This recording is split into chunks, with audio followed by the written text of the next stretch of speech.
today's world, dance is often seen as more of a casual exercise that's done at parties, social events, as well as formal events. But in the Elizabethan Golden Age, in England, dance was of a higher significance. It held relations with the formal court and was great important to social status and held quite a high cultural significance. Dance was one of the regular features of an Elizabethan court and was often performed during many formal occasions and during gatherings among the nobility. The ability to dance was seen as a considerable important skill and was expected of the nobility, and it demonstrated their education as well as discipline. These ideas were only applied to those of the upper class, who had their behaviours and presentation very closely judged. This is shown in orchestrography, which shows dance to be viewed as the essential skill of the nobility. So to better understand this, I have performed a few varied dances with rather lack of skill from within the Elizabethan age. Okay, hello Kirsty, and the classmate, hopefully not. I will now be showing you a dance that I have definitely practiced so much. I wasn't doing my IT, I wasn't doing my maths. Wouldn't be me. So, let's get into it.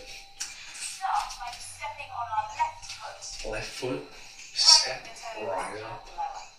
Step on the right. Right foot, Rise up on the toes. rise and up, lower. lower. 3 steps forward. Very Starting on good. the left, flat. left, Right flat, up on the rise, toes. right, flat, Bring your feet rise, together, left, lower. flat, Right. rise. Right. It's very cool, Rise very cool. lower and left. So we see this. Rise lower. Now we Steps get back. the steps in, we do that. Rise. It's like, I'm not supposed to be doing this with my hands, it's chill. But it is what it is, you know? Now we have some music. It should be very good.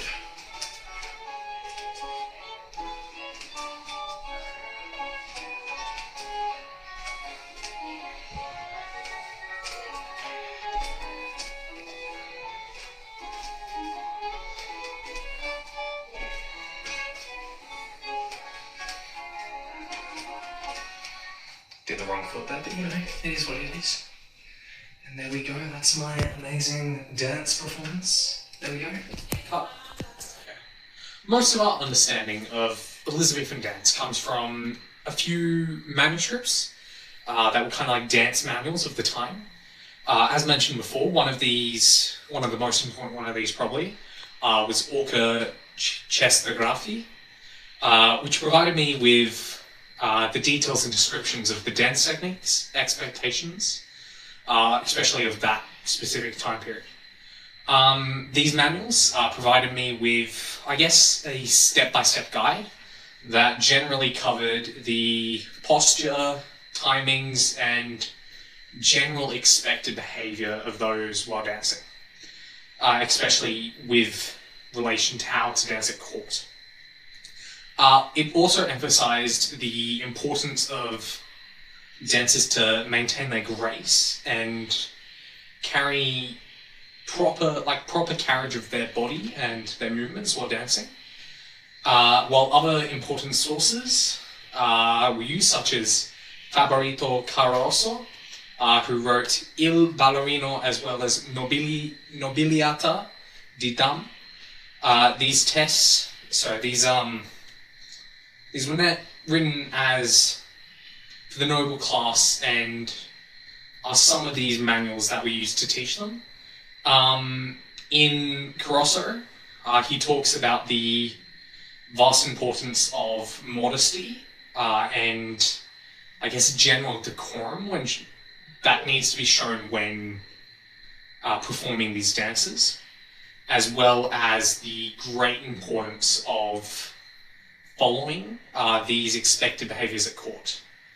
The dances outlined in these manuals would have been often practiced over and over again, repetitively until it was deemed worthy of them being able to actually present them in court.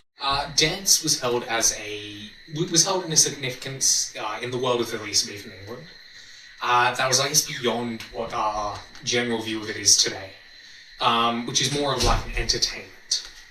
At the courts of Elizabeth I, many individuals and dancers were constantly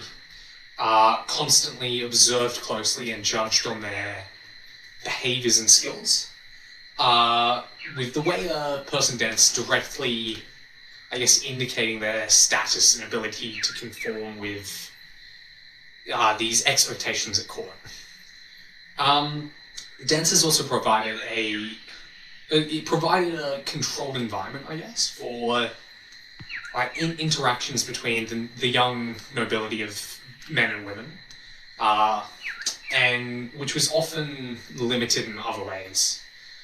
So this was mainly the main opportunity. However, because of this, not all dances were deemed acceptable, due to some of them being seen as rather inappropriate due to their high levels of physical contact. The significance is, I guess, of dance in general is rather locked between that and the nobility, and their grapple with, I guess, the complex structures around them. And its, I guess, strict boundaries because of that. Okay. Although dance itself may appear relatively simple, I guess, when viewed today, it, I guess, generally represents some of our ideas about, I guess, the modern world and, like, social expectations, all those sorts of things, and it held the exact same in Elizabethan society, especially within the court, where it was functioned as sort of like a way to have a clear distinction between the nobility and the commoners. Growing that and reinforcing that distinction between the social classes. The ability of the nobility to perform these dances and correctly show their discipline and education, and their ability to meet these social expectations was highly immense. While dance is often represented in the Elizabethan Golden Age as a whole, it's important that we realise that it only kind of reflected that nobility. And their values of society and how people were expected to present themselves. Yeah, exactly. Perfect.